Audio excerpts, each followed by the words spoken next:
Bir gün Molla Nəsrəddinin qonşusu rəhmətə gedir. Camaat yığışıb yasa, hər kəs qəmgin.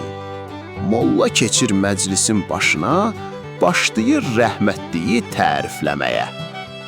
Ay camaat, bu rəhmətli bir mələk idi, mələk.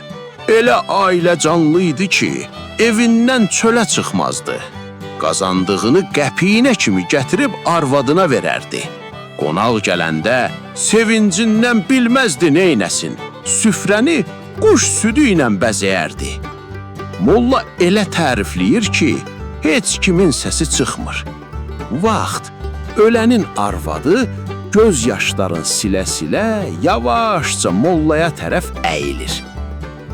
Ay molla, sən Allah bir tabutun qapağını qaldır bax. Molla təəccüblə soruşur. Niyə ay bacı, nə olub ki? Arvad qorxa-qorxa deyir. Molla, dediklərinə qulaq asıram.